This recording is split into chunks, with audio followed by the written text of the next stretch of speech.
Oh, well, this is going to be a climate change update, so it's going to be full, so let me just go right over to the board. And but before we do that, remember that you can get this shirt, this official Pink Barrio shirt, down in the description area. The link will get you this shirt. So let's go over to the board and start the climate change update.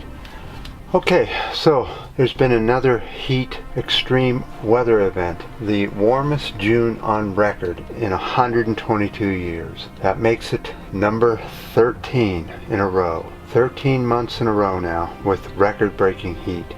During this time in June, the 48 continuous states here in the U.S. broke records. They all broke records in June.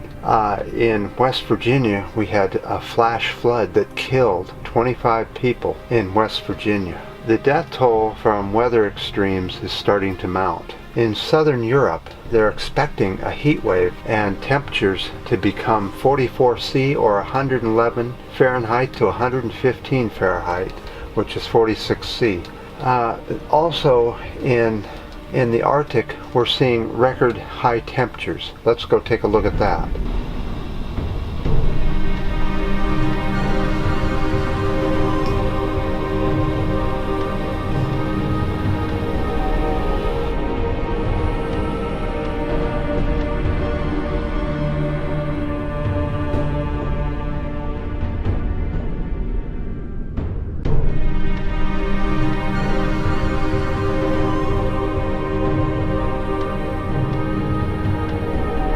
So that's not all that's going to happen and is going to happen. Here in the U.S., next week we're expecting record temperatures throughout the Midwest and the northern states, up into Canada, and again up in the Arctic.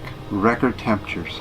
But record temperatures are already hitting the Arctic and up into the northern Canada and Alaska. Let's go look at the north slope of Alaska, which rarely gets above 50 degrees, which is very close to the Arctic Circle.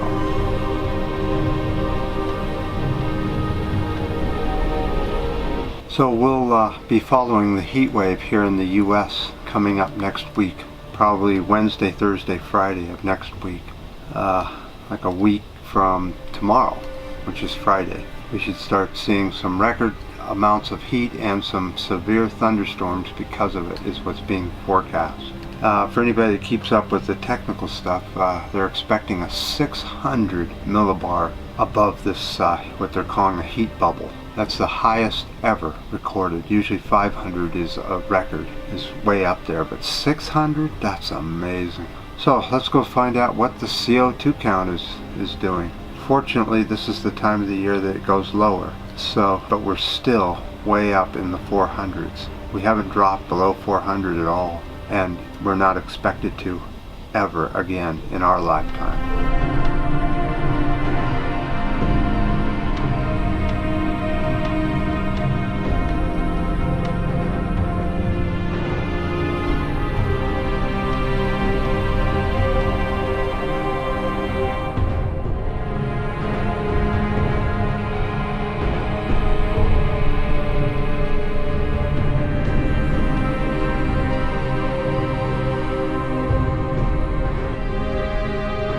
Here's what they're thinking that next week's temperatures are going to be.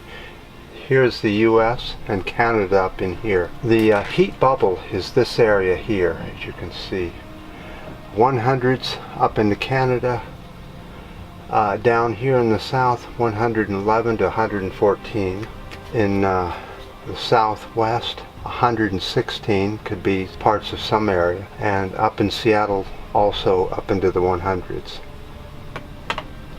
So if you're in this hot zone, this hot bubble, maybe you should think about what you're going to do if it gets just too hot. And that has to be to get under some cool water. Probably in a cold shower would be your best bet. I wouldn't go outside during that time. If it gets above 100, I make a rule, don't go outside. But the younger you are, the more you can put up with. The older you are, the less you can put up with. We'll keep you updated on the heat wave of 2016. So last video was